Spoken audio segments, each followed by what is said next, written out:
An elderly billionaire returns to the house he abandoned years ago. But the moment he opens the door, he is frozen. Instead of an empty house, he finds a young black woman living there with two small childs. Anger surges through him. He nearly calls the police. But after learning the heartbreaking reason she broke into his home, the billionaire makes a choice that will change all of their lives forever. Before we continue, tell us the time and where you're watching from. Subscribe and hype, because tomorrow's story is something special. Andrew Wellington's silver Mercedes pulled onto the gravel driveway just as the autumn sun began its descent behind the Tennessee hills. He killed the engine and sat motionless, staring at the house he hadn't seen in 6 years. The house that represented everything he'd tried to forget. At 67 years old, Andrew Wellington was worth $3.8 billion. He owned commercial properties in 42 states, had built an empire from nothing, and commanded respect in every boardroom he entered.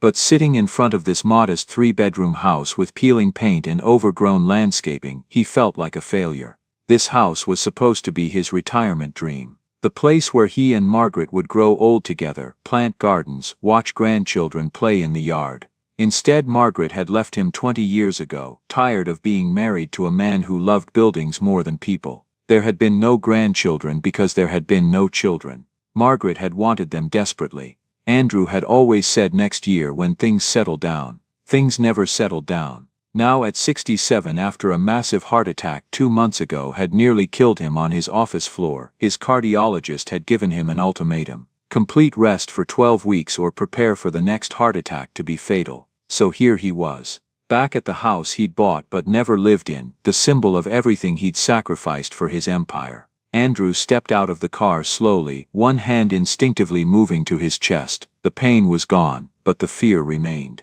Every twinge, every irregular heartbeat sent a spike of terror through him. His doctor, Gerald Patterson, had been blunt. Your body is telling you to stop. If you don't listen, you'll die. It's that simple. The front garden looked different. Where Andrew remembered only weeds and neglect, now there were rows of autumn flowers, chrysanthemums and asters in deep purples and golds. The walkway had been swept clean. The windows sparkled in the fading light. Someone had been here. Recently. Andrew's pulse quickened, and he forced himself to breathe slowly, counting to 5 like Gerald had taught him. He couldn't afford stress. His heart was still healing, still fragile. He climbed the porch steps carefully, noting that the loose board he'd always meant to fix was now secure. Fresh paint gleamed on the railings. Through the window, he could see warm light and movement inside. Then he heard it.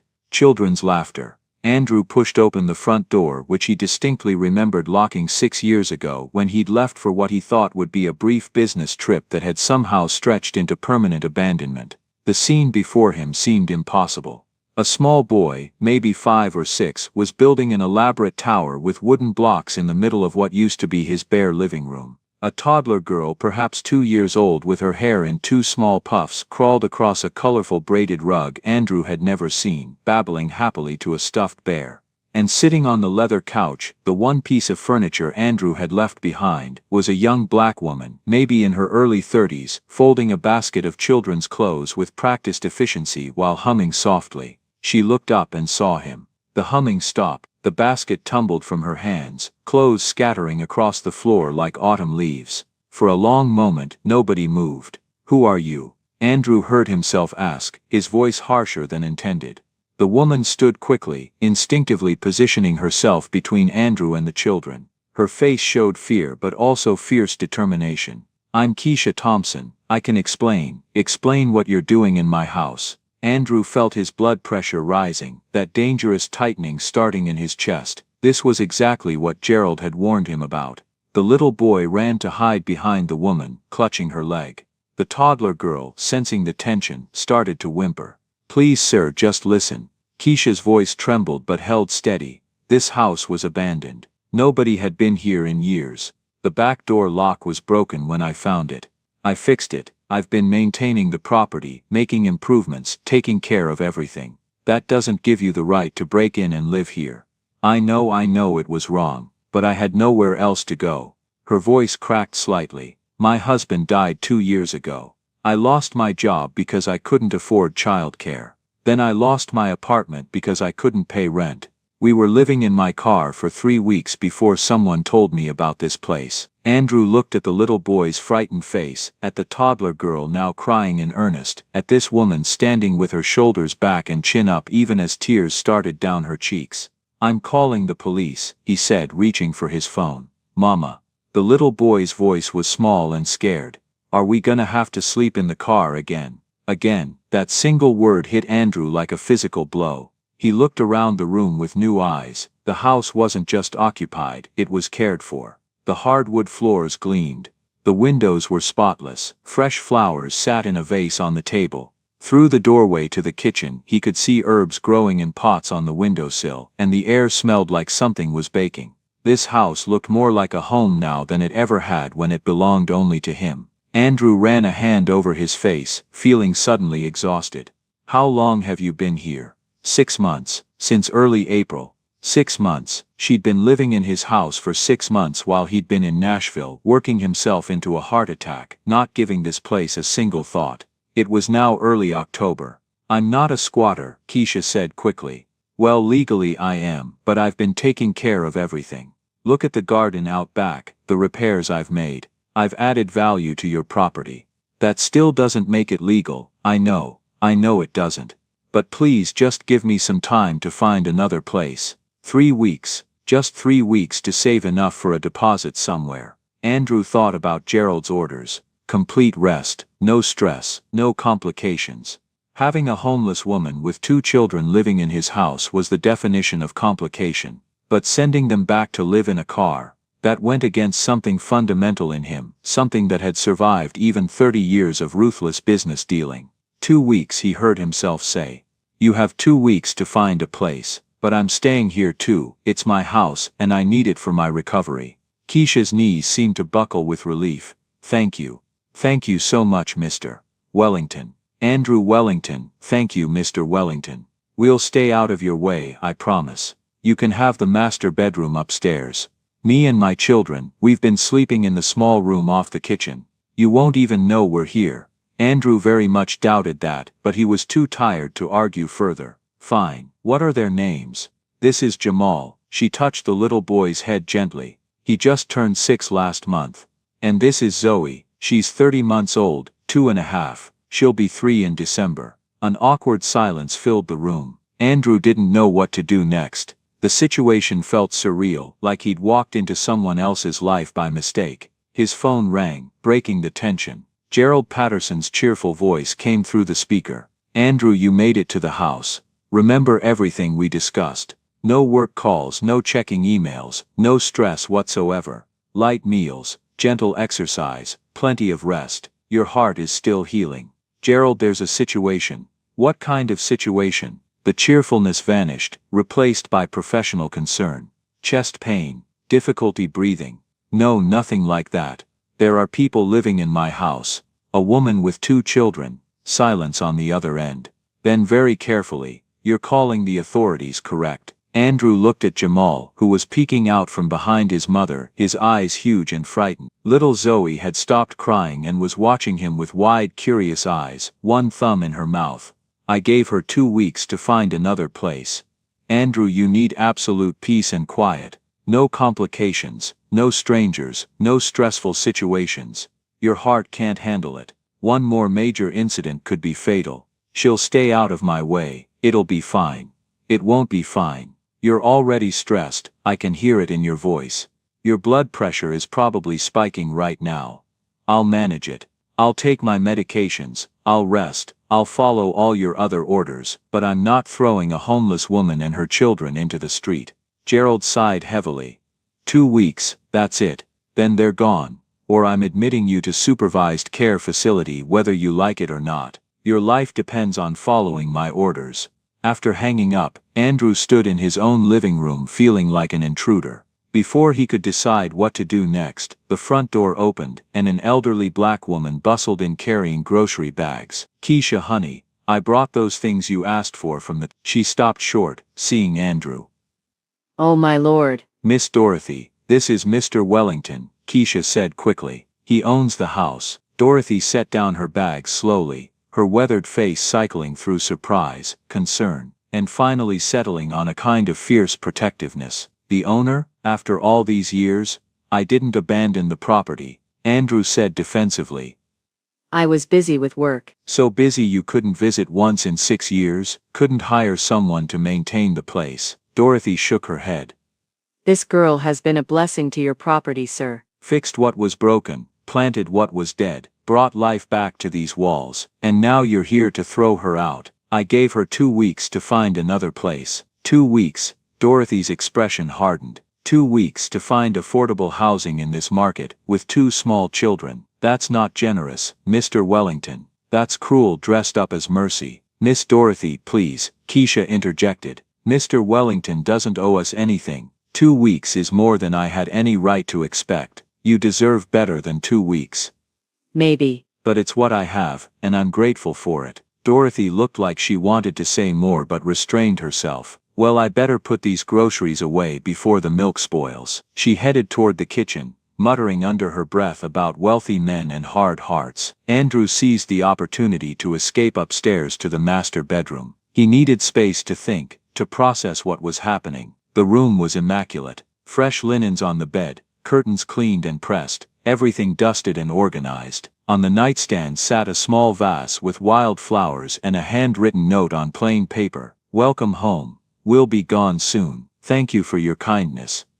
Keisha, kindness. The word felt like an accusation. He hadn't been kind. He'd been backed into a corner by his own discomfort, and chosen what seemed like the path of least resistance. Andrew sat on the edge of the bed, and put his head in his hands. 2 weeks. He just had to survive 2 weeks, and then his peace and quiet would return. Then he could focus entirely on his recovery, on healing his damaged heart and figuring out what came next in his life. But as he sat in that perfectly maintained room, smelling the clean sheets and hearing the soft sounds of domestic life from downstairs, a woman's voice soothing a crying child, water running, the clink of dishes, Andrew felt something he hadn't expected. He felt lonely. For 6 years, this house had been an empty symbol of his failed marriage and abandoned dreams. Now for the first time, it felt alive, and the thought of it returning to emptiness in 2 weeks didn't bring relief. It brought a deep aching sadness he couldn't quite name. Andrew woke on his 4th morning in the house feeling wrong. His head ached, his throat burned, and when he tried to sit up, the room spun sickeningly. He lay back down, his heart racing, but not from cardiac issues. This was something else. He'd made it through 3 days of awkward coexistence. Keisha had been true to her word about staying out of his way. She was up before dawn, left for her first job by 6:30, returned in the afternoon, cooked dinner quietly, put the children to bed early. They'd barely spoken beyond polite greetings, but now he was sick, and he was alone. Andrew reached for his phone to check the time, and knocked over the water glass on his nightstand. The crash brought footsteps running up the stairs. Mr. Wellington. Keisha appeared in his doorway, concern replacing her usual careful distance. Are you all right? I heard. She stopped, taking in his flushed face and glassy eyes. You're sick. Just a cold. Andrew managed, though even talking hurt his throat. That's not just a cold. You're burning up. She crossed the room without hesitation, professional instinct overriding their awkward relationship. She pressed the back of her hand to his forehead, and her touch was gentle, practiced. You have a high fever. When did this start? Woke up feeling off. Have you taken your heart medications this morning? Not yet. Can't get up. Okay, don't move. I'll get them and some water. She disappeared, and Andrew closed his eyes against the pounding in his head. She returned with his pill organizer, fresh water, a damp cloth, and a thermometer. Take these first, then I'm checking your temperature. You don't have to. You're sick alone, and recovering from a heart attack. Yes, I do have to. Her voice was firm but not unkind. Now take your medications. Andrew complied, too miserable to argue. Keisha produced the thermometer, and took his temperature. 102.4. That's too high. We need to bring this down. I'll be fine. Just need rest. Mr. Wellington, you had a major heart attack 2 months ago. High fever puts enormous stress on your cardiovascular system. You need proper care. She adjusted his pillows with a gentleness that surprised him, placed the cool cloth on his forehead. I'm calling your doctor. No, don't bother him. It's not a bother, it's necessary. She was already dialing, having found Dr. Patterson's number in Andrew's recent calls. 10 minutes later, after Keisha had explained the symptoms to Gerald in clear, concise medical terms that suggested she'd done this before, she handed the phone to Andrew. Andrew listened to me carefully. Gerald's voice was deadly serious. Your body is fighting an infection while trying to heal a damaged heart. That's dangerous. Keisha needs to monitor you closely. Temperature every 2 hours. Watch for any cardiac symptoms. If your fever goes above 103, if you have any chest pain, difficulty breathing, or irregular heartbeat, you go straight to the ER. Understood? Understood. Put Keisha back on. Andrew handed her the phone. She listened intently, asked intelligent questions, made detailed notes. Yes, doctor. Every 2 hours, I'll set alarms. Acetaminophen every 4 hours, not ibuprofen because of the heart medication. I'll watch for confusion, chest pain, irregular pulse. If anything changes, we'll call immediately or go to the ER. After she hung up, she looked at Andrew with an expression he couldn't quite read, determination mixed with something softer. Dr. Patterson says you need to stay in bed, take fever reducers every 4 hours, drink lots of fluids, and be monitored constantly. I'll be checking on you every 2 hours, more often if needed. I'll be fine alone. You have the children to care for. You have work. Miss Dorothy's downstairs with the children. I already called my jobs and told them I have a family emergency. They'll manage without me for a few days. She pulled the chair from the corner and positioned it beside the bed. Whether you like it or not, Mr. Wellington, you're stuck with me as your nurse. But your jobs, you can't afford to miss work. Something flickered across her face. Shame, fear, resignation. I can't afford for you to die in your own house either. What do you think happens to me and my children if you die here?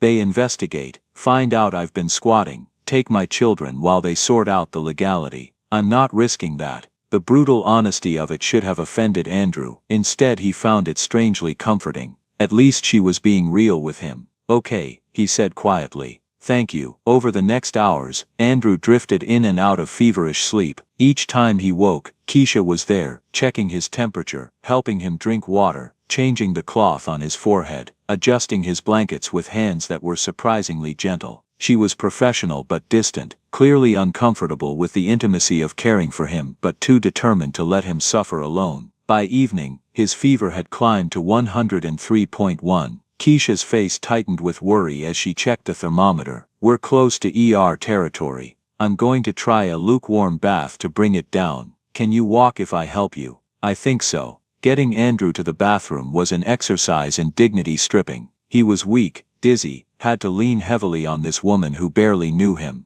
She was matter-of-fact about it, treating him with the same efficient care she probably gave her children. In the bathroom, she ran the water, testing the temperature carefully. Not cold, just lukewarm. I'm going to step outside while you get in. Call me when you're settled, and I'll come back to monitor you. Don't lock the door. Andrew managed to undress and lower himself into the tub. The water felt shocking after the fever heat. Okay, he called weakly. Keisha returned, averting her eyes respectfully but staying close enough to help if needed. She sat on the closed toilet lid with a timer. 15 minutes, then we'll check your temperature again. You don't have to stay. Yes, I do. If you pass out in the bath, I need to be here. She pulled out her phone and pretended to read something, giving him privacy while remaining vigilant. Andrew closed his eyes, too exhausted to be embarrassed. After a moment, he heard himself asking, "Why are you really doing this? I told you, can't afford the consequences if you die. There's more to it than that." Keisha was quiet for a long moment. "My father died when I was 17. Heart attack. Just like you had. He was only 46. One day he was fine, the next day he collapsed at work." Her voice was carefully neutral. "By the time my mother and I got to the hospital, he was already gone. We never got to say goodbye, never got to help him, never got to do anything." She paused. "When I saw you this morning, sick and alone, all I could think about was my daddy, how he died alone at his workplace, how nobody was there to help him. So no, Mr. Wellington, I'm not going to let you suffer alone or die while I'm in the same house, regardless of what happens after, because I couldn't save my daddy, but maybe I can help you." Andrew opened his eyes to see tears on her face that she quickly wiped away. "I'm sorry," he said, "about your father." "Me too." She stood and checked the timer. 3 more minutes, then we're checking your temperature. The bath worked. His fever dropped to 101.8, still high, but not emergency territory. Keisha helped him back to bed, gave him fresh pajamas to change into, and brought him plain toast and broth. "You need to eat something, just a little." Andrew managed a few bites. Keisha sat in the chair beside his bed, watching him with the same careful attention he'd seen her give her children. "You should rest," he said. "You've been taking care of me for hours. I'll rest when your fever breaks properly." Doctor's orders. But her eyes were heavy with exhaustion. "At least lie down. The bed is big enough for both of us to rest without." He stopped, realizing how that sounded. Keisha's lips twitched slightly. "I'll sleep in the chair. It's fine." But as the night wore on and she kept her 2-hour vigil, waking to check his temperature each time, Andrew watched her through fever-clouded eyes and saw something he hadn't expected. Dedication, compassion. A woman who'd been treated like an intruder, but who responded to his illness with the same fierce care she'd probably given her dying father, determined not to lose another person on her watch. On the second night, Andrew's fever spiked again to 103.2. Keisha didn't hesitate. She woke him, helped him to another lukewarm bath, stayed with him through his shivering and discomfort. "I'm sorry," Andrew mumbled through chattering teeth. "This is humiliating." "No, it's not. It's just being human and sick. Everyone needs help sometimes." She wrapped a towel around his shoulders. "My daddy used to say that accepting help with grace is harder than giving it. He was right. Your father sounds like he was a wise man. He was worked construction his whole life, never made much money, but he was rich in all the ways that mattered. He took care of people." Her voice softened with memory. "When neighbors needed help, he was there. When someone's car broke down, he fixed it. When families couldn't afford repairs on their houses, he did the work for free. He sounds like a good man. The best. My mama died when I was 10, and he raised me alone. Worked double shifts to keep us afloat, never complained, always made sure I had what I needed." She helped Andrew back to bed. "He taught me that taking care of people isn't a burden, it's a privilege. So no, Mr. Wellington, taking care of you isn't humiliating for either of us. It's just what we do for each other when someone needs help." By the third morning, Andrew's fever finally broke. He woke clear-headed for the first time, feeling weak but human again. Keisha was asleep in the chair beside his bed, her head at an awkward angle that would give her a terrible neckache. Dark circles shadowed her eyes. Her clothes were rumpled from 3 days of constant care. She'd barely left his room, except to check on her children, who Miss Dorothy had been watching around the clock. "Keisha," Andrew said softly. She startled awake, immediately alert. "What's wrong? Do you need something?" "I'm okay. Better. Much better. You should rest properly. Let me check your temperature first." She took it, her movements automatic with exhaustion. 98.6. "That's normal. Thank God." She slumped back in the chair, relief washing over her face. "When did you last sleep properly?" "I've been sleeping in a chair." "That doesn't count." Andrew tried to sit up and managed it without dizziness. "You should go to your own bed. I can manage now." "Are you sure?" "You're still weak." "I'm sure." "And Keisha, thank you for everything. You didn't have to do all this." She stood gathering the damp cloths and empty water glasses scattered around the room. "Yes, I did. Couldn't do anything else." "Why not? I'm essentially kicking you out." And he tried to remember what day it was in 11 days. "Most people would be happy to let me manage alone." Keisha paused in the doorway, her back to him. When she spoke, her voice was thick with emotion. "Because when my daddy died, I wasn't there. Because my husband died at work and I was home with Jamal and I couldn't help him. Because I'm tired of people dying alone when I could have done something." She turned to face him, tears streaming down her face. "Because you're a human being who needed help. And yes, I'm terrified of what happens if you die here, but more than that, I just couldn't let you suffer alone. That's all. That's the only reason I needed." She left before he could respond, and Andrew sat in bed thinking about a woman who'd been shown no mercy by life but who still had mercy to give. Who'd lost her father and her husband both suddenly, both without being able to help, and who'd responded to his illness with a desperation to save what she could. He thought about 3 days and nights of her gentle hands changing cool cloths, her patient voice reminding him to drink water, her vigilant presence ensuring he didn't deteriorate into dangerous territory. And he thought about how wrong he'd been to see her as just a squatter, just a problem to be solved. Downstairs, alone in the kitchen while Miss Dorothy supervised the children in the living room, Keisha finally allowed herself to break down. She sat at the table and cried silently, overwhelmed by exhaustion and emotions she'd been holding back for 3 days. She'd been terrified Andrew would die. Terrified she'd wake up to find him cold. Terrified she'd have to call an ambulance and watch another man slip away while she stood helpless. The fear had kept her awake even when exhaustion screamed for rest. But beneath the fear was something else, something that shamed her even as she couldn't deny it. She'd taken care of him like he was her own father. In her fever-addled vigilance, somewhere around the second night, she'd stopped seeing Mr. Wellington, the property owner, and started seeing an old man who reminded her painfully of her daddy in those last months before he died. The same silver hair. The same way he'd looked small and vulnerable in sleep. The same trust in his eyes when she'd helped him to the bathroom. The same gratitude in his voice when she'd brought him water. She'd been caring for the ghost of her father as much as for the actual man upstairs. And that scared her because it meant she'd gotten emotionally involved. It meant the 2 weeks weren't just a practical deadline anymore, they were a ticking clock on a relationship she'd never meant to form. "Oh God," she whispered to the empty kitchen.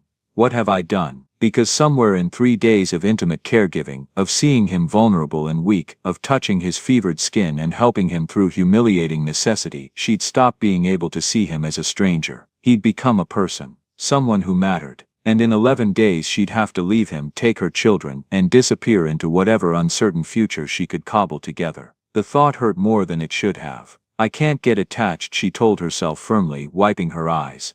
"I can't afford to care about him. He's not my father, he's not my responsibility. In 11 days this is over." But even as she said the words she knew it was too late. She'd already crossed a line she couldn't uncross. Caring for him had changed something fundamental between them, and she had no idea what came next. Meanwhile little Zoe toddled into the kitchen, her hair puffed slightly askew from napping, dragging her stuffed bear. "Mama sad." Keisha quickly wiped her face and pulled her daughter onto her lap. "Mama's just tired, baby." "Mr. Andrew okay?" "Yes honey, Mr. Andrew is feeling much better." "Good. I like Mr. Andrew. He nice." Zoe snuggled against her mother's chest, her small hand patting Keisha's arm comfortingly. "Can we stay here forever?" Keisha felt her heart break a little. "We'll see baby, we'll see." That evening, when Andrew came downstairs for the first time since getting sick, walking slowly but steadily, he found Keisha in the kitchen preparing dinner. She looked exhausted but was pushing through it, moving between stove and counter with automatic efficiency. "You should be resting," he said. "I'm fine. Children need dinner. Let me help." She turned to look at him, surprise evident. "You should be in bed." "I've been in bed for 3 days, I'm going stir crazy." He pulled out a chair at the table, lowering himself carefully. "What can I do sitting down?" After a moment's hesitation, Keisha handed him a bowl of green beans. "Snap the ends off these." They worked in companionable silence for a while, Jamal coloring at the other end of the table, Zoe in her high chair playing with blocks and talking to herself in that stream of consciousness way toddlers have. It was the most domestic scene Andrew had experienced in decades. "How are you feeling?" Keisha asked, not looking at him. "Weak, but better. Thanks to you. Just did what needed doing." "It was more than that." Andrew snapped another bean, choosing his words carefully. "You took care of me like family would. Better than most family would, honestly." Keisha's hands stilled on the potatoes she was peeling. "My daddy taught me that everyone deserves to be cared for when they're sick. Doesn't matter who they are. Still, I'm grateful, and I'm sorry about your father. About losing him so suddenly. 20 years ago this past May. Still feels like yesterday sometimes." She resumed peeling, her movements mechanical. "He'd be 66 now. About your age." The comparison hung in the air between them. "What was he like?" Andrew asked. "Kind, patient, tough when he needed to be, but mostly just present. He showed up for people. That's what I remember most. He just showed up, no matter what." She glanced at Jamal and Zoe. "That's what I'm trying to teach my children. That showing up matters more than being perfect." "Mama," Jamal called out, "is Mr. Wellington gonna die like Daddy died?" Keisha's face went pale. "No baby, Mr. Wellington is getting better. He just had a bad cold. But you were scared. I heard you crying. I was tired, that's all. Everything's okay now." She shot Andrew an apologetic look. Little Zoe, not fully understanding but sensing something important, dropped her blocks and reached her arms toward Andrew. "Mr. Andrew not die." Andrew felt something tighten in his chest. He stood carefully and moved to her high chair. "I'm not going to die, sweetheart. I promise I'm getting better." Zoe studied his face with those serious toddler eyes, then patted his cheek gently with her small hand.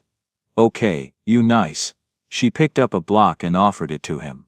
For you, make you better. Andrew accepted the block, feeling unexpectedly moved by this small gesture of comfort from a 2-year-old. Thank you, Zoe, this does make me feel better. She beamed at him and went back to her blocks satisfied. After dinner, while Keisha bathed the children, Andrew sat on the back porch despite the October chill. He needed air, needed space to think about what had happened over the past 3 days. He'd been completely vulnerable, dependent on a woman who owed him nothing, who had every reason to let him suffer. And she'd responded with a level of care that spoke of something deeper than self-preservation. She'd cared for him like she'd care for family. Raymond appeared at the fence, as if summoned by Andrew's thoughts. Heard you were sick. Feeling better. Much better. That Keisha, she barely left your side for 3 days. Dorothy said she was running on 2 hours of sleep, checking on you every couple hours through the nights. She told me she couldn't let me die here. For practical reasons. Raymond chuckled. If you believe that's all it was, you're not as smart as I thought. What do you mean?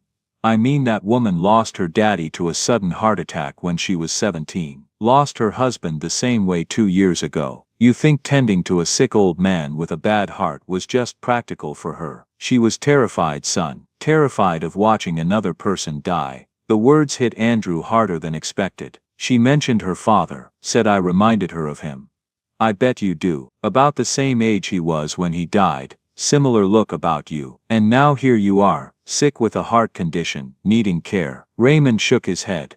She probably hasn't been that scared since her husband passed. Taking care of you wasn't practical, it was personal. After Raymond left, Andrew sat in the darkness thinking about trauma and triggers, about a young woman who'd lost too many people too suddenly, about what it must have cost her emotionally to care for him through those feverish days. He felt something shift inside him, not guilt exactly, but a profound sense of responsibility. She'd given him something precious without asking for anything in return. 3 days of compassionate care that had probably cost her more than she'd admit. How could he pay that back by forcing her out in 11 days? The next morning, Andrew found Keisha alone in the kitchen before the children woke. She was sitting at the table surrounded by apartment listings, a notepad covered in calculations beside her. Finding anything? He asked. She jumped, not having heard him come down. Some possibilities. Nothing great. He sat down across from her. Can I see? Hesitantly she showed him. The listings were all in questionable neighborhoods, far from Jamal's school, barely affordable even with her 3 jobs that together brought in $900 a month after taxes. This one's $700 a month, she explained. If I can save another $400 in the next 11 days, I'll have about $800 total. It's not enough for first month, last month, and deposit, that's $2,100 total. But maybe I can negotiate, pay half up front, and the rest over a few months. What about after you move in? Food, utilities, gas. I'll figure it out. I always do. But her voice lacked conviction. Andrew looked at the listing more closely. The neighborhood had high crime rates. The apartment building looked decrepit in the photos. This isn't safe for children. It's what I can afford. What if you had more time? Could you find something better? Keisha met his eyes warily. Are you offering more time? I'm considering it. Why? Because I took care of you when you were sick. You don't owe me anything for that. I did it because, she stopped, looking away. Because I couldn't do anything else. Because you needed help and I was there and that was reason enough. Andrew reached across the table and touched her hand gently. Then let me help you now. Not because I owe you, but because you need help and I'm here. That's reason enough. Keisha pulled her hand back, but not angrily. For how long? As long as you need to find something adequate and safe. Not this. He gestured at the listings. Something actually appropriate for you and your children. Why would you do that? Because you showed me who you really are these past few days. Not a squatter or a problem, but a person with character and compassion. Because I've spent 3 days thinking about what kind of man threatens a woman like you with police and deadlines. He paused. And because I don't like the answer. Tears started down Keisha's face. I don't understand you. I'm not sure I understand myself. But I know that 2 weeks was never enough time. I was just trying to minimize my own discomfort, not thinking about what you actually needed. So how much time are you offering? No deadline. Stay until you find something truly adequate. And Keisha, stop looking at places like this. He pushed the listings away. You deserve better than rats and crime and fear. She wiped her eyes quickly, that shield of fierce independence slamming back into place. I can't accept open-ended charity. I need to pay rent, contribute something. We'll figure out an arrangement. Something that lets you keep your dignity while also giving you the space to breathe and plan properly. I don't know what to say. Say you'll stop looking at terrible apartments. Say you'll give yourself time to find something right. Keisha nodded slowly. Okay, thank you. But as Andrew went back upstairs to rest, still weak from his illness, he couldn't shake Raymond's words. She'd cared for him like he was her father. She'd been terrified of losing him the way she'd lost the other men in her life. That created a connection whether they acknowledged it or not. And Andrew, who'd spent 30 years avoiding exactly this kind of emotional entanglement, found himself wondering what came next. How did you move forward when someone had seen you at your most vulnerable? When you'd crossed invisible lines that couldn't be uncrossed? He didn't have answers, but he knew with absolute certainty that letting Keisha and her children leave in 11 days was no longer an option he could stomach. Something had changed during those 3 fevered days. He just wasn't sure yet what it meant. 2 days later, Andrew insisted on taking Keisha and the children grocery shopping. You've been feeding me from your limited supplies for a week. Let me restock the kitchen properly. At the store, Keisha moved through the aisles with practiced efficiency, reaching for store brands and comparing unit prices. Andrew watched her put a jar of peanut butter in the cart, then take it out and replace it with a cheaper brand. Why did you do that? This one's 40 cents cheaper. But do you prefer the other one? Doesn't matter what I prefer, matters what I can afford. Andrew reached past her and put the more expensive brand back in the cart. Today you can afford what you prefer. Zoe, sitting in the cart seat, clapped her small hands. Yay, good peanut butter. Her vocabulary was limited but enthusiastic. At the checkout, the total came to $214. Keisha's face went pale as she looked at the register. That's too much. I need to put some things back. I'm paying. No, you're not. I can't. Keisha, you've been feeding me for a week. You took care of me when I was sick. Let me buy groceries. That's different. How is it different? But she couldn't answer, and Andrew paid while she stood there looking miserable, shame radiating from her rigid posture. Zoe, sensing her mother's distress, reached out and patted Keisha's arm. Mama, okay? In the car on the way home, she was silent. Andrew finally asked, what's wrong? Nothing. That's obviously not true. Keisha stared out the window. You don't understand what it's like. What it feels like to have someone else pay for your food. To be reduced to accepting handouts like you're some kind of charity case. It's groceries, not a handout. It's the same thing. It's you having money and me having nothing. You being able to help and me being helpless. You being strong and me being weak. You're not weak. Taking care of me while working 3 jobs and raising 2 children. That's not weakness. Then why do I feel so ashamed? The words burst out of her. Why do I hate myself every time you help me? Why does every kindness feel like proof that I've failed? Andrew pulled into the driveway but didn't get out. Failed at what? At everything. At being a wife, David died and left me with nothing. At being a mother, I couldn't even keep a roof over my children's heads without breaking the law. At being an adult, I'm 33 years old, and I can't afford $200 worth of groceries. She was crying now, not bothering to hide it. Do you know what my daddy would say if he saw me now, living in someone else's house, taking handouts, barely scraping by? He'd probably say you're surviving impossible circumstances with dignity and determination. No, he'd be ashamed. He taught me to stand on my own feet, to work for what I need, to never be a burden. And look at me, I'm the definition of a burden. You're not. Yes, I am. She turned to face him, her face twisted with self-loathing. I'm a broke widow squatting in a stranger's house, working 3 jobs that don't pay enough, raising children I can barely feed, and now accepting charity from a man who was supposed to kick me out. How is that anything other than pathetic?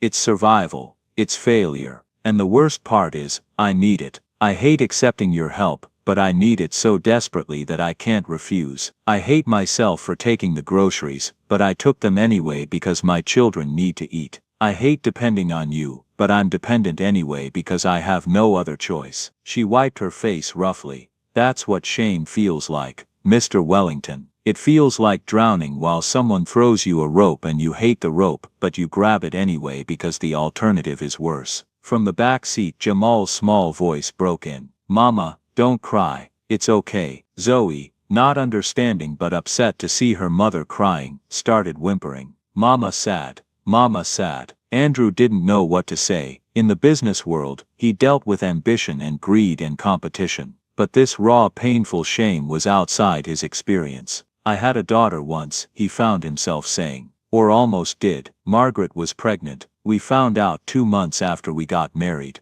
I was 26, building my first property development. I told Margaret we should wait, that it wasn't the right time, that we should focus on the business first. She agreed to terminate the pregnancy. Keisha looked at him, shock replacing some of the shame in her expression. For the next 15 years, every time she brought up children, I had another excuse. The business needed me. We needed to save more money. The timing wasn't right. Until one day, she stopped asking, and 2 years after that, she left. She said I'd killed our family before it ever existed, that I'd chosen buildings over babies. Andrew's voice was rough with old pain. She was right. And 30 years later, I'm 67 years old with no children, no family, nothing but money that buys me exactly nothing that matters. Why are you telling me this? Because I know about shame. About looking at your life and seeing all the ways you failed to be who you were supposed to be. About hating yourself for the choices you made or didn't make. He turned to face her. But here's what I've learned. Shame is just fear with a different face.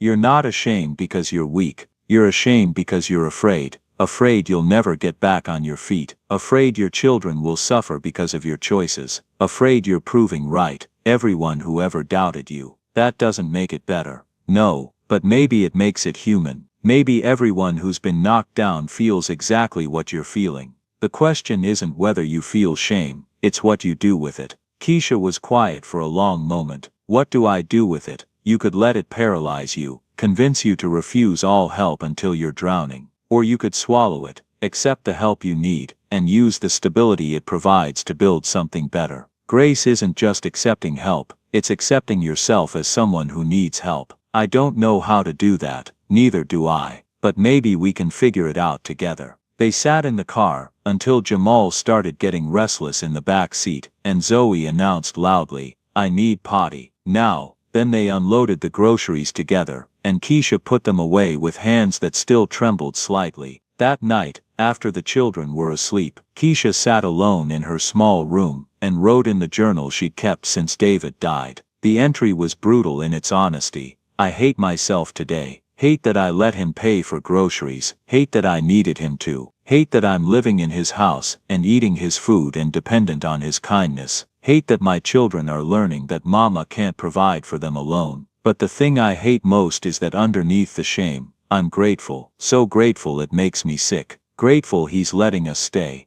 Grateful he got better instead of dying. Grateful that for the first time in 2 years, I'm not terrified about where we'll sleep tomorrow. Daddy would be so ashamed of me. He raised me to be strong and independent, and I've failed at both. I'm weak and dependent, and barely holding it together. David married a strong woman. If he could see me now, he'd be disappointed. I don't know how to do this. Don't know how to accept help without hating myself for needing it. Don't know how to be grateful without feeling pathetic. Don't know how to let someone care about us without waiting for the moment they change their mind. Mr. Wellington says shame is just fear. Maybe he's right. Maybe I'm just terrified that if I let myself rely on him even a little bit, he'll disappear like everyone else has. And then I'll be back to drowning, except this time I'll have gotten used to breathing again. That's the scariest thing about hope. It makes you vulnerable. And I'm so tired of being vulnerable. She closed the journal and lay in bed staring at the ceiling, listening to her children breathe in their sleep.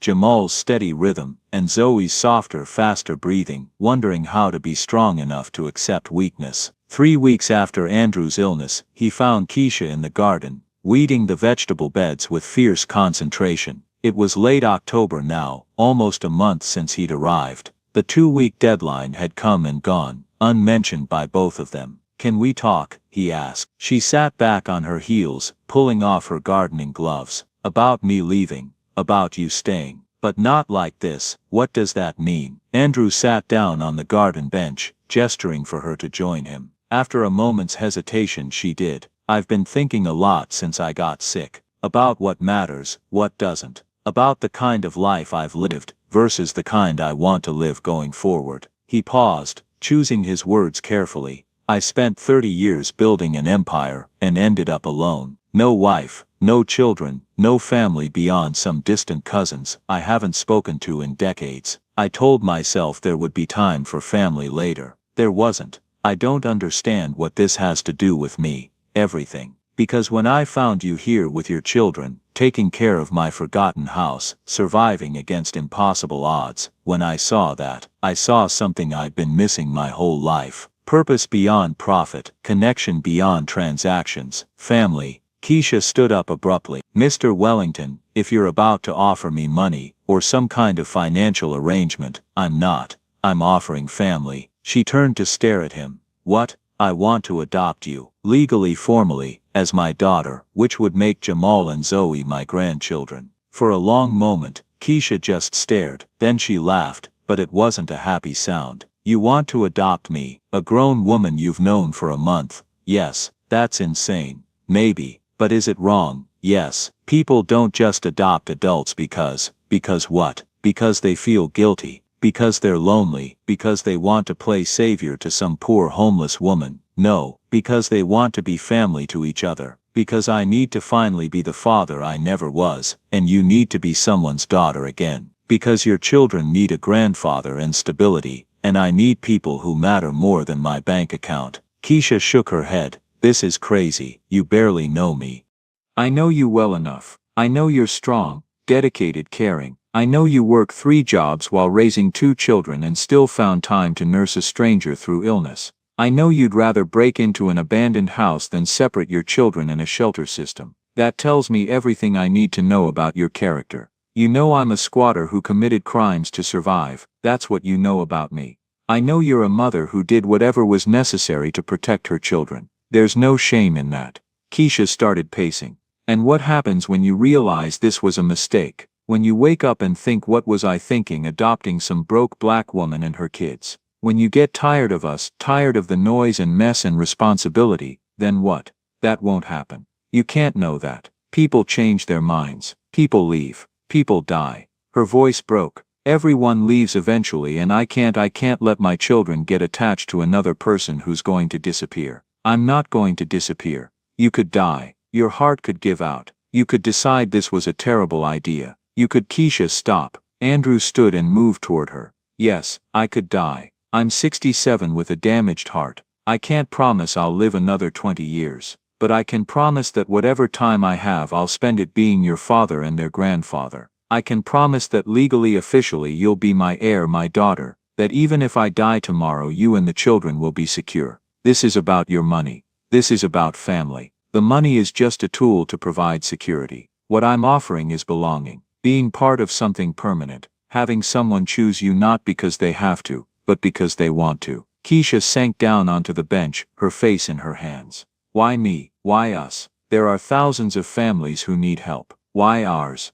Andrew sat beside her. "Because you're the family I found. Because in 1 month you've made this house feel more like home than it has in 6 years. Because your children already call me Mr. Andrews, like I'm someone important in their lives. Because when I was sick you took care of me like I mattered. I took care of you because you reminded me of my daddy. Because I couldn't save him when he died and I thought maybe I could save you." She looked up, tears streaming down her face. "That doesn't mean we should be family, doesn't it? You cared for me like family would. You put aside everything, your fear, your pride, your resentment to make sure I got better. That's what family does.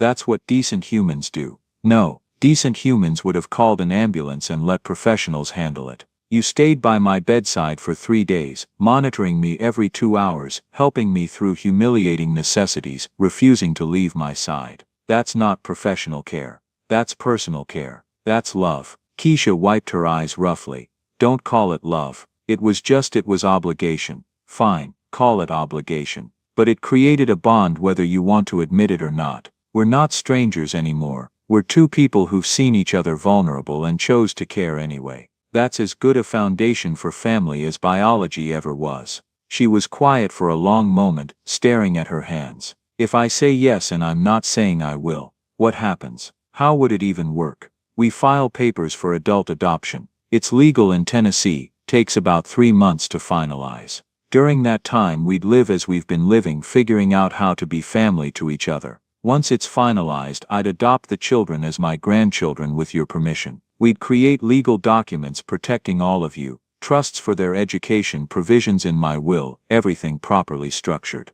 And if it doesn't work, if we can't figure out how to be family, then we'd already be legally bound, so we'd have to make it work. That's what family does. They don't give up just because it's hard. That's terrifying. Yes, but maybe also exactly what both of us need.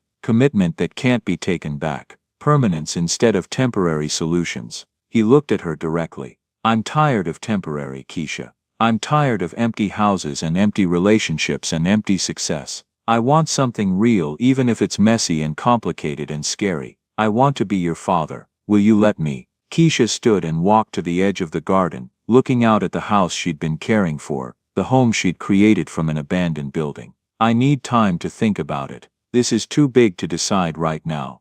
Take all the time you need. But Keisha, whatever you decide, you're not leaving in 2 weeks. That deadline is gone. You have a home here for as long as you need it, whether you become my daughter or not. After he went inside, Keisha stayed in the garden until darkness fell, thinking about family and belonging and the terrifying vulnerability of letting someone matter. For 5 days, Keisha said nothing about Andrew's proposal. She moved through the house quietly, helping where she could, watching Andrew with an expression he couldn't quite read. On the 5th evening, she knocked on his bedroom door after the children were asleep. Can we talk?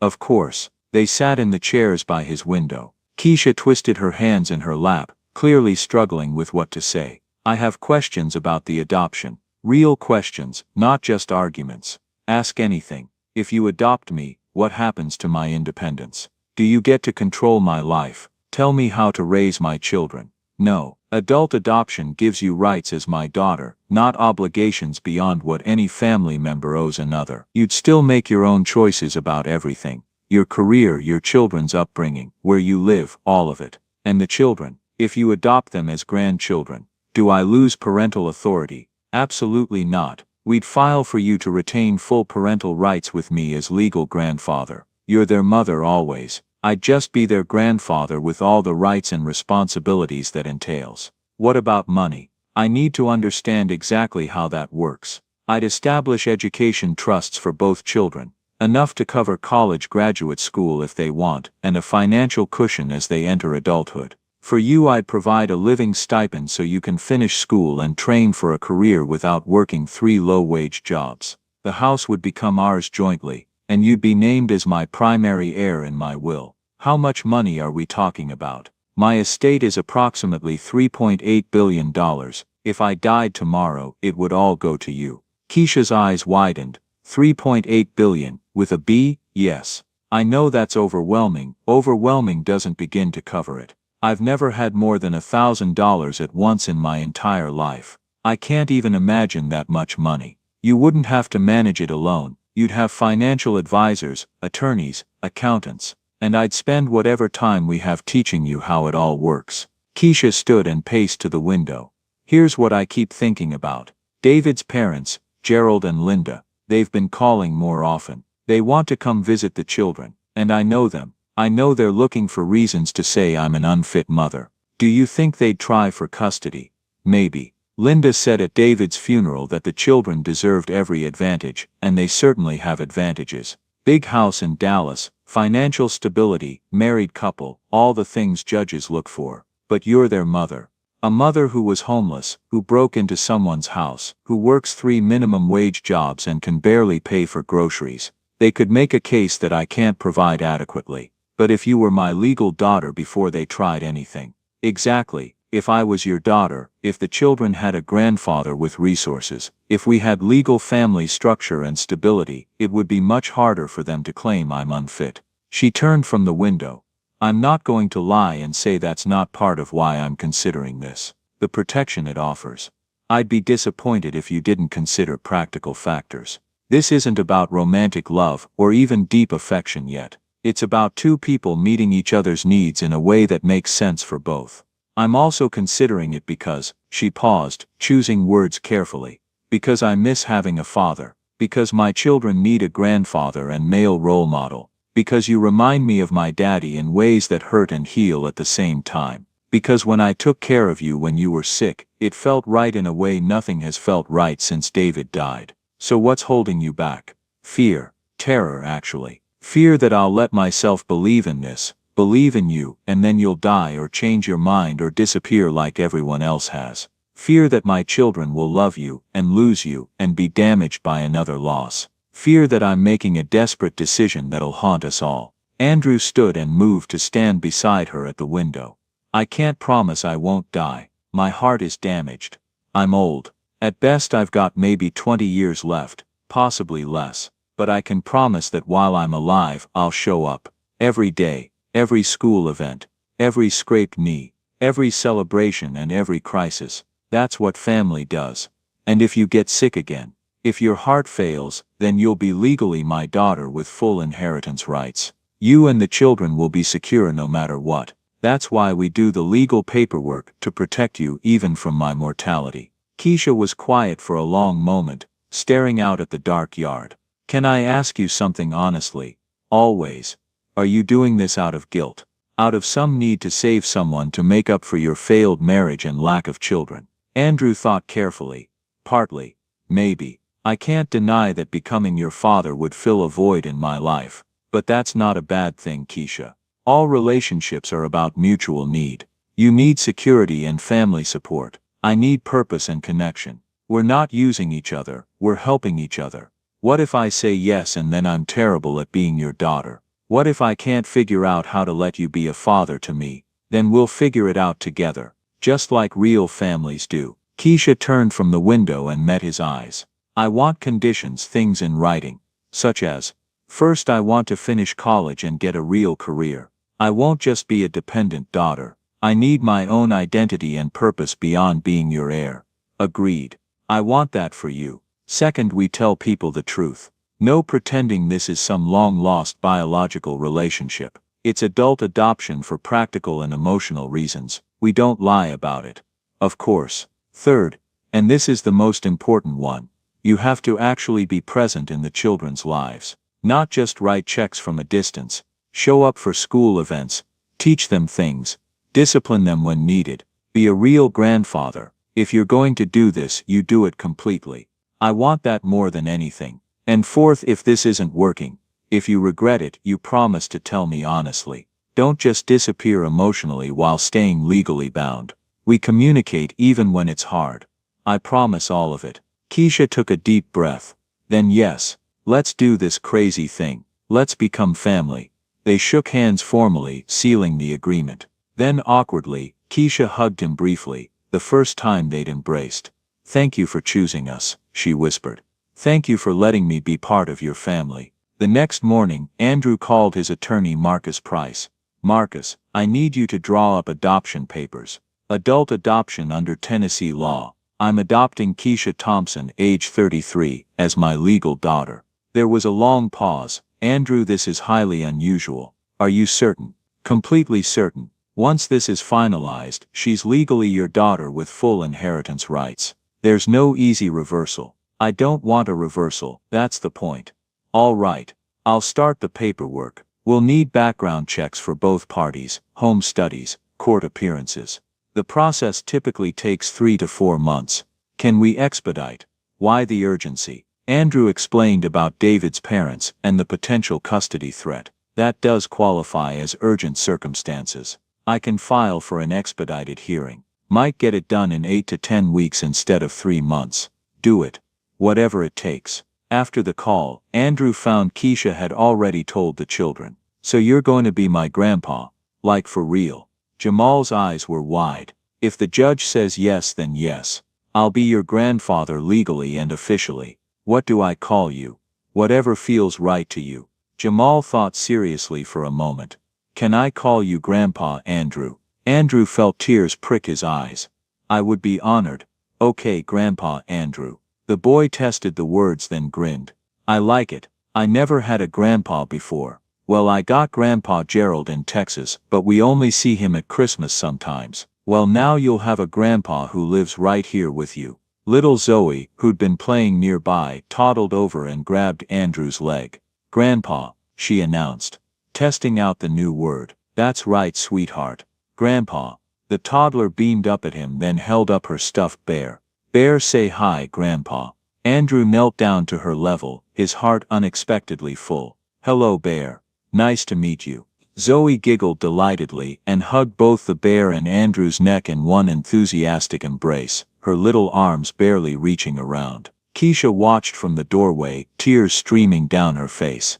Tears of relief, hope, terror, gratitude, all mixed together in a way she couldn't separate. She just agreed to become this man's daughter, to legally bind her life and her children's lives to his. It was the bravest and most terrifying thing she'd done since David died. Please God, she thought, don't let me regret this. Don't let him regret this. Don't let this be another loss waiting to happen. But watching Andrew with her children, listening seriously to Jamal's excited chatter, gently accepting Zoe's toddler affection, she felt something she hadn't felt in 2 years. She felt hope. And hope, terrifying as it was, felt better than the crushing weight of doing everything alone. The adoption paperwork was invasive. Background checks, financial disclosures, home studies where social workers came to observe how they interacted, interviews that probed into their motivations and family histories. Miss Thompson, why are you agreeing to be adopted by Mr. Wellington? The social worker Helen Rodriguez asked during their first official interview in early November. Keisha had rehearsed this answer.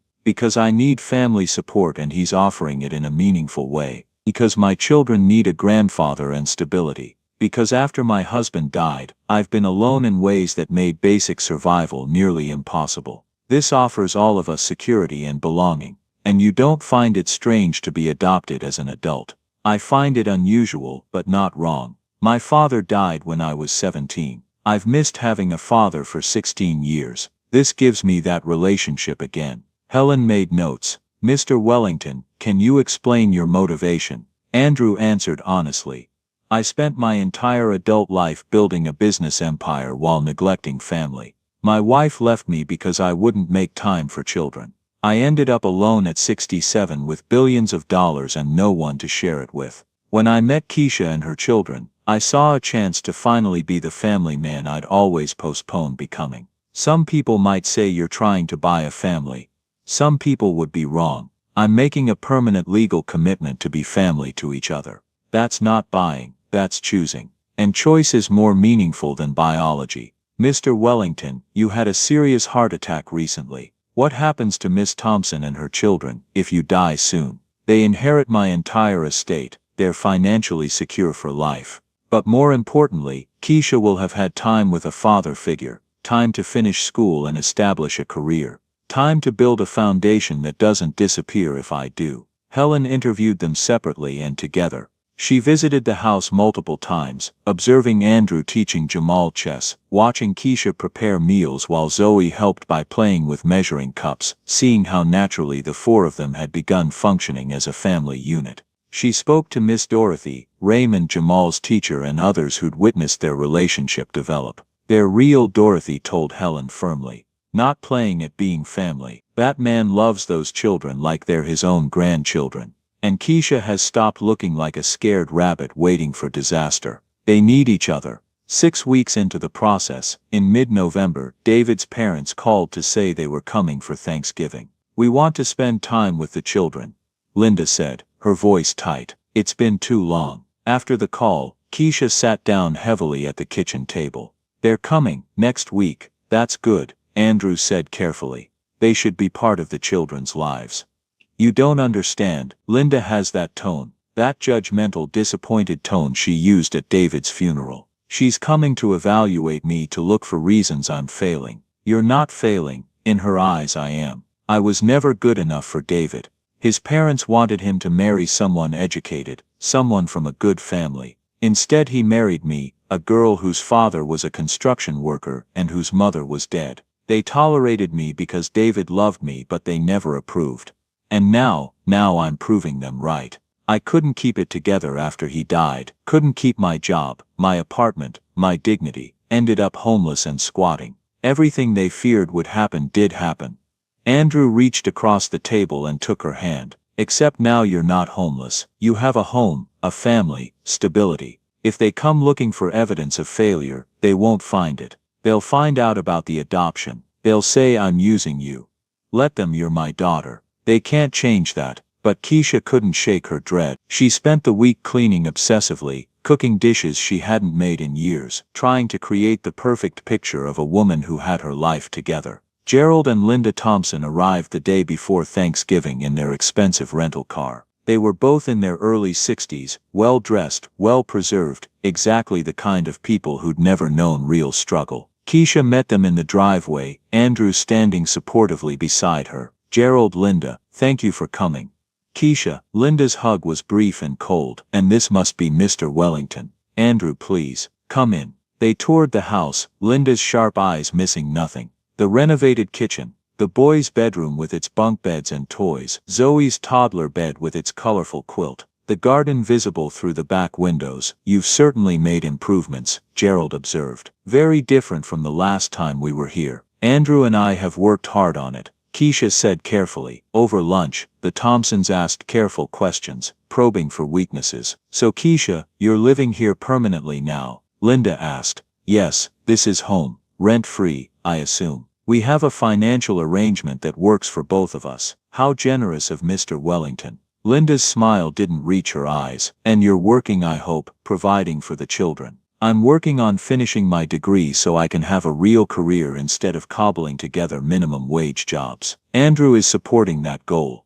Andrew, how familiar. Linda set down her fork. Keisha, I'm going to be direct. We're concerned. The children are our only connection to David. We need to know they're being raised properly. They're being raised with love and stability. What more do they need? They need more than the situation you've provided so far. Homelessness, job instability, living with a man you barely know. Actually, Andrew interrupted, his voice calm but firm. Keisha and I have been formalizing our relationship. I'm adopting her as my daughter. The children will be my legal grandchildren. The silence was deafening. Linda's fork clattered to her plate. Gerald stared, adopting her. Gerald finally managed. That's highly unusual, but legal and appropriate for our circumstances, Andrew said. Keisha needs family support. I need family, period. We're meeting each other's needs. And when you die, Mr. Wellington, what happens to the children then? When I die, Keisha inherits my estate. The children will have financial security for generations. But more importantly, they'll have had years of stability, education, opportunity. Everything I can give them while I'm alive. Linda and Gerald exchanged glances. This clearly wasn't what they'd expected.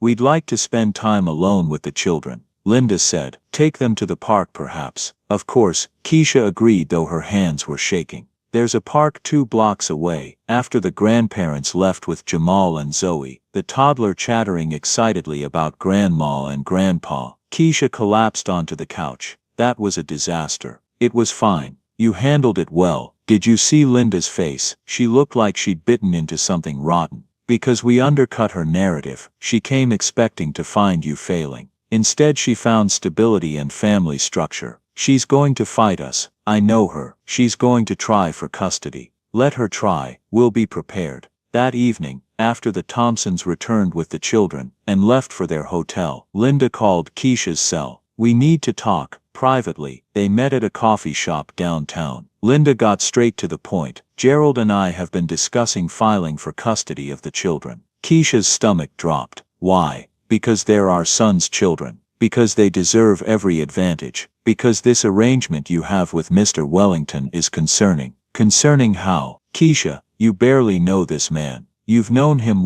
2 months, and you're letting him adopt you. How is that in the children's best interest? It gives them a grandfather, stability, security, everything I couldn't provide alone. Or it puts them at risk. What do you really know about him? What if he's not who he seems? He's exactly who he seems. A lonely man who wants family, or a wealthy man who wants control. Who knows what his real motivations are? Linda leaned forward. Listen to me carefully. If you go through with this adoption, we will file for custody. We have resources. We have attorneys. We have a strong case that you've demonstrated poor judgment and instability. I'm their mother.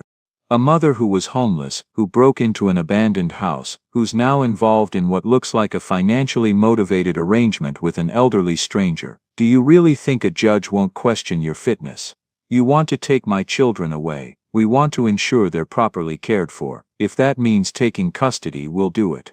For their sake and for David's memory. After Linda left, Keisha sat in the coffee shop and cried. Not the silent tears she allowed herself in private, but great heaving sobs that drew concerned looks from other customers. Everything was falling apart again. Just when she'd started to hope, started to believe things might actually work out. David's parents were threatening to take the only thing that mattered. She called Andrew from the parking lot, barely able to speak through her panic. They're going to file for custody. Linda just told me. They think I'm unfit, think the adoption is suspicious. They're going to take my babies. No, they're not. Come home, we'll figure this out.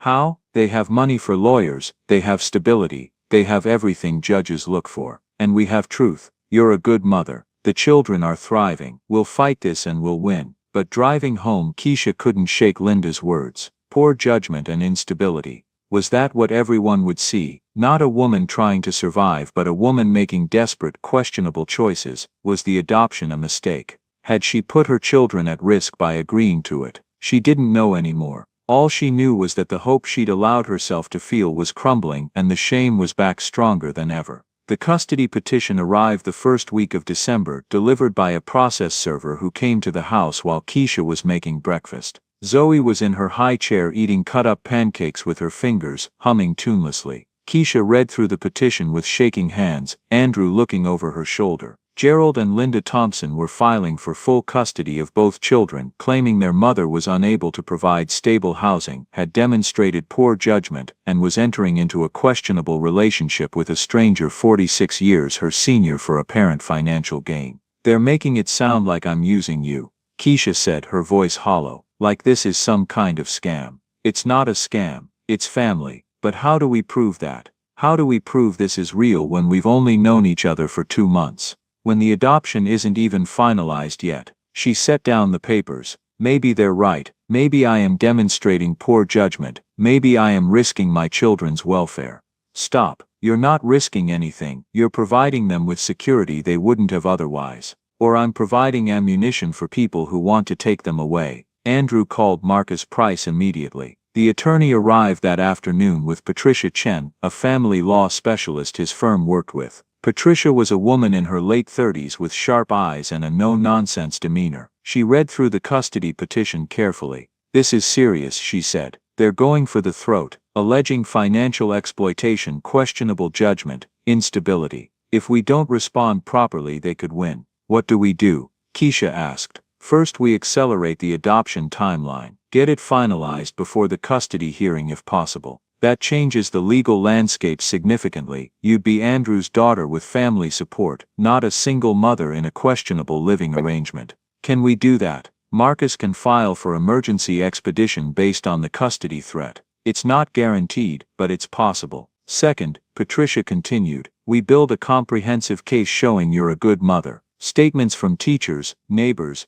doctors, evidence of the children's well-being and development. Proof that your current situation is stable and beneficial for them. And third, we prepare you for what this trial will be like. They're going to attack your character, your choices, your relationship with Andrew. It won't be pleasant. Over the next weeks they assembled their case. Dorothy gave a statement about Keisha's character and dedication. Raymond described the property improvements and community integration. Jamal's teacher submitted a glowing report about his academic and social progress. Zoe's pediatrician provided records showing the toddler was healthy, well cared for, and meeting all developmental milestones. Dr. Patterson provided medical records showing Andrew's heart was healing well and that he had a normal life expectancy for his age with proper care. But the hardest part was preparing Keisha emotionally. Patricia pulled no punches during their preparation sessions. They're going to ask about the homelessness, about living in your car with your children. How are you going to answer? I'll say I did what I had to do to keep us together.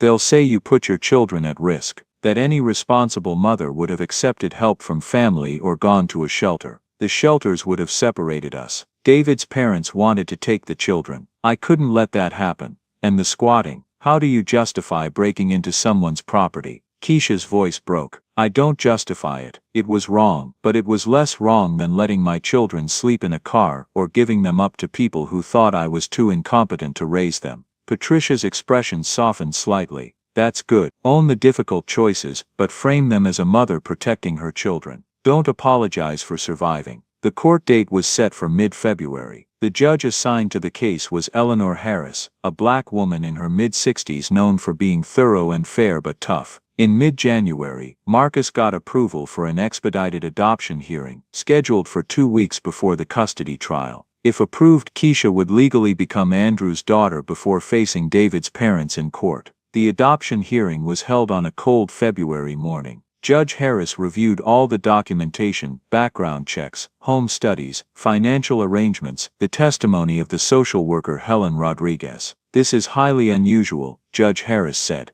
looking at both Andrew and Keisha over her reading glasses. Adult adoption is rare, and adult adoption in connection with a custody battle raises questions. Your Honor, Marcus stood. My client and Miss Thompson began this process before any custody threat emerged. They're not creating a family to win a court case. They're formalizing a relationship that already exists. Mr. Wellington, approach the bench, please. Andrew stood and approached. Judge Harris studied him for a long moment. Why are you doing this? And I want the truth, not a prepared answer. Because I'm 67 years old and I spent my whole life building an empire while avoiding family. My wife left me because of it. I never had children because I was always too busy. I had a heart attack 2 months ago and realized I'd wasted my life on things that don't matter. He paused. When I found Keisha and her children in my house, I found what I'd been missing. Purpose, connection, people who need me for reasons that have nothing to do with my money. I want to be their family not because it looks good or because it's strategic, but because they make my life mean something.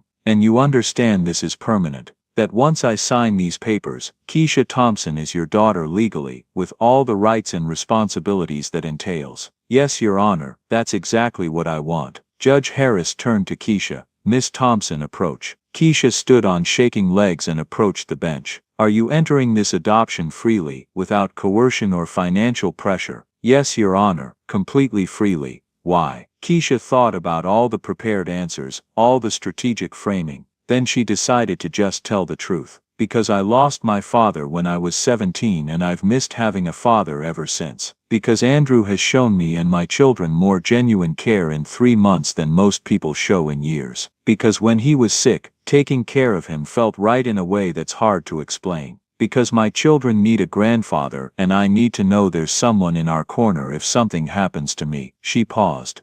And yes, because the financial security matters. I'd be lying if I said it didn't. But that's not why I'm doing this. I'm doing this because we've become family in every way that matters except paperwork. This just makes it official. Judge Harris was quiet for a long moment. Then she signed the papers. Andrew Wellington, you are hereby granted permission to adopt Keisha Thompson as your adult daughter effective immediately. Miss Thompson, your name will be legally changed to Keisha Thompson Wellington if you choose to use the hyphenated form. This court will review the arrangement in 6 months to ensure it's working as intended. Congratulations, your family now. Andrew and Keisha looked at each other, and suddenly Keisha was crying and hugging him. This man who was now legally her father. We did it, she whispered. We're really family. Yes, Andrew said, his own eyes wet. We really are. Outside the courtroom, Patricia was waiting. Good. Now we're in a much stronger position for the custody hearing. You're not a single mother anymore. You're a daughter with family support.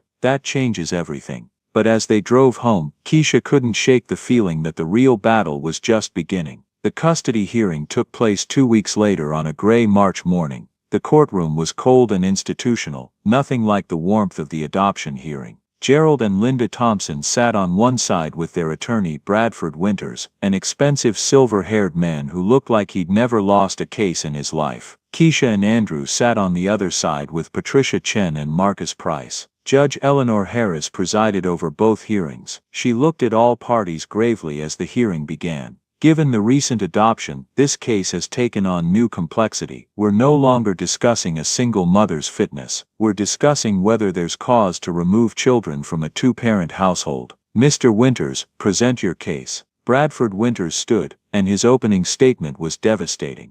Your Honor, this case is about two children who tragically lost their father and whose mother has demonstrated a pattern of instability and poor judgment. 6 months of homelessness, including 3 weeks living in a car with small children. 7 months of illegally occupying someone else's property. Multiple job losses, and most recently, entering into what can only be described as a questionable arrangement with a wealthy elderly man. He presented evidence methodically, documentation of Keisha's eviction, employment records showing job losses, photos of the car she'd lived in. He called a medical expert who testified about Andrew's heart condition and elevated mortality risk for his age group. The adoption that was just finalized, Winters continued, occurred under suspicious circumstances. Miss Thompson meets Mr. Wellington in October. By November she's being offered adoption. By February, it's finalized, just weeks before this custody hearing. The timing suggests this is a strategic maneuver rather than genuine family formation. Then he called Linda Thompson to the stand.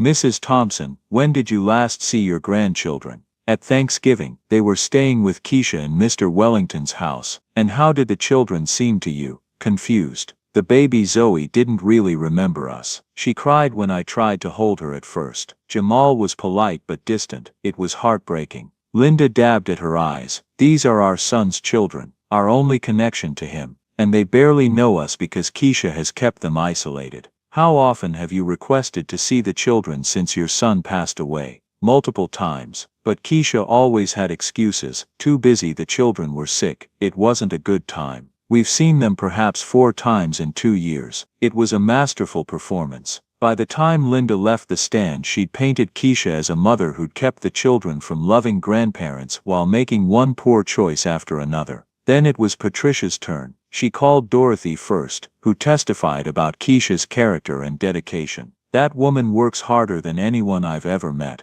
3 jobs while raising 2 children alone. She's not perfect, but she's devoted. Raymond testified about the property improvements and how the family had integrated into the community. Jamal's teacher provided evidence of his dramatic academic and social improvements since the previous fall. Then Patricia called Andrew. Mr. Wellington, you had a serious heart attack. Why would you take on the responsibility of a family at this stage of your life? Because responsibility is what was missing from my life. I spent 30 years avoiding exactly this kind of commitment. It nearly killed me, not the heart attack, but the loneliness and emptiness that preceded it. He looked at Keisha. These people aren't a burden, they're what makes my life worth living. And the adoption, was that a strategic response to the custody threat? No, I proposed adoption in late October before any custody threat existed. We didn't formalize it immediately because Keisha needed time to think, and because there are legal processes that take time. The fact that it was finalized before this hearing is coincidence, not strategy. What happens to Keisha and the children if you die tomorrow? They inherit everything. They're financially secure, but more importantly, Keisha will have had months of stability to finish school, to heal emotionally, to build a foundation that doesn't disappear with me. Even if I died tomorrow, I'd have given them something valuable. Bradford Winters cross-examined aggressively. Mr. Wellington, isn't it true that you threatened to call the police when you first discovered Miss Thompson in your house? Yes, so initially you saw her as a criminal, not as family.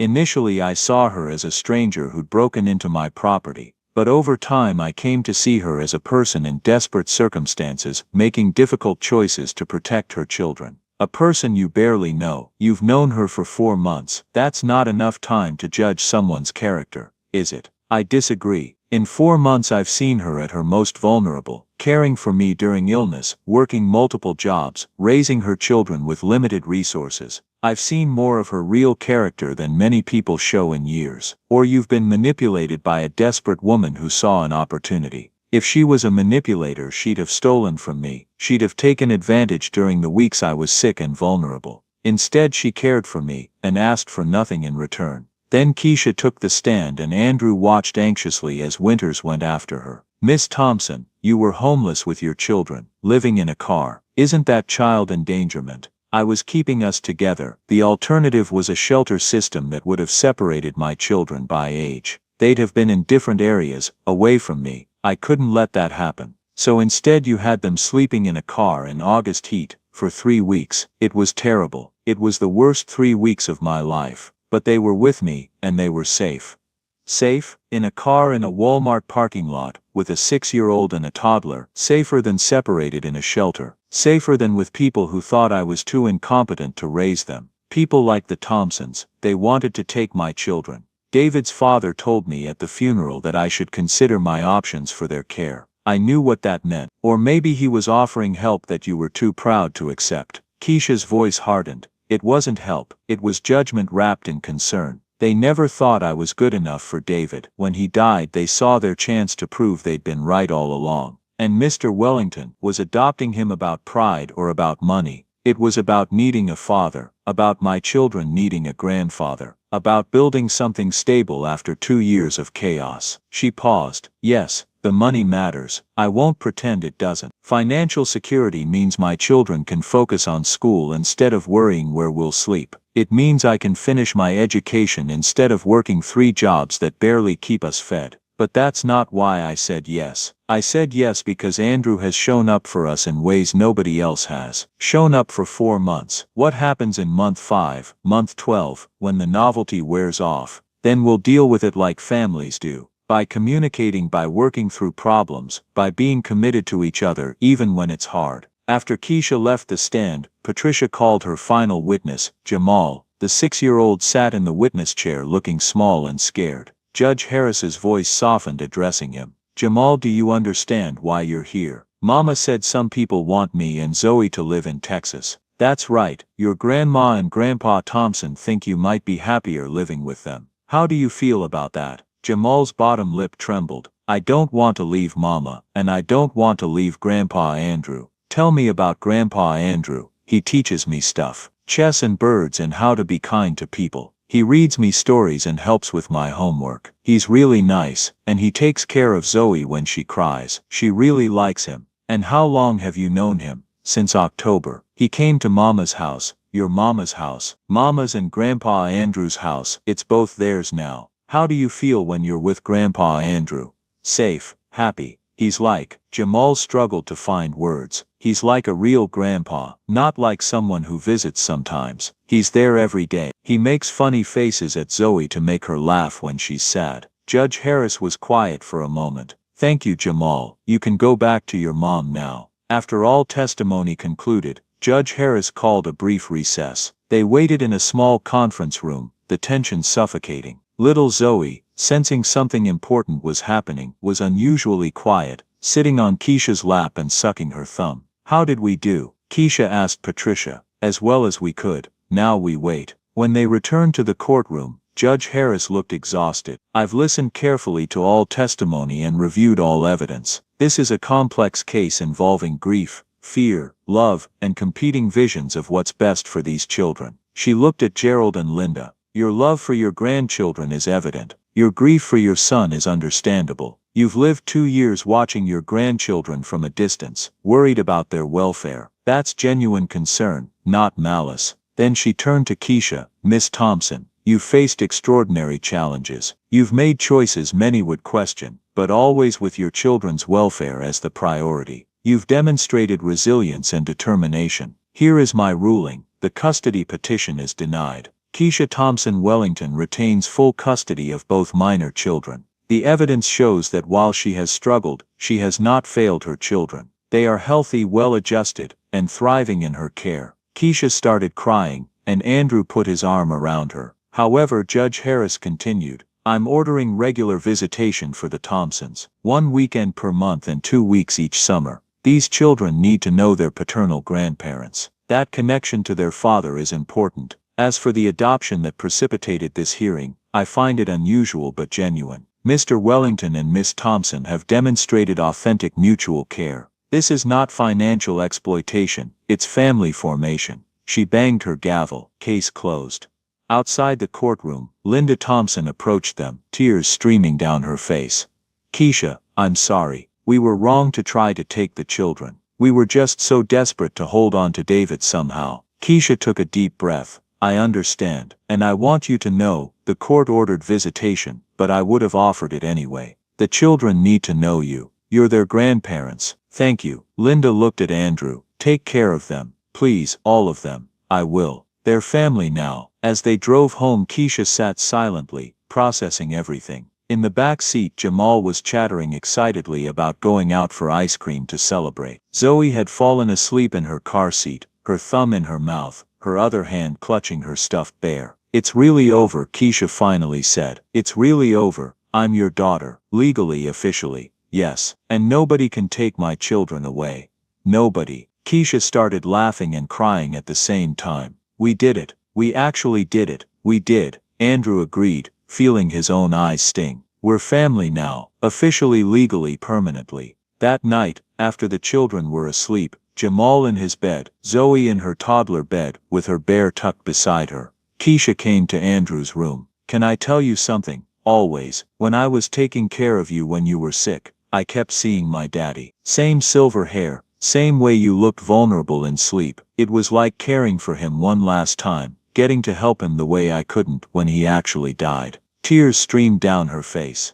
That's when I knew I wanted you to be my father. Not because of money or security, but because you reminded me what it felt like to have a daddy who needed me. Andrew pulled her into a hug. And you reminded me what it felt like to be needed. We saved each other, kiddo. Don't call me kiddo. I'm 33, you're my daughter. I'll call you kiddo if I want. Keisha laughed through her tears. Okay, Dad. The word hung between them. Finally spoken, finally real. Dad. Andrew Wellington stood in the backyard watching his grandson Jamal play soccer with the neighborhood kids. At 8 years old, Jamal was fast and focused, already showing real promise. Nearby, Zoe, now 4.5, her hair in neat braids. Keisha had spent the morning helped Andrew plant spring flowers. She patted the soil carefully around each seedling, her face scrunched in concentration. Like this, Grandpa, perfect, gentle but firm. Can we plant purple ones? Purple's my favorite. We can plant any colors you want.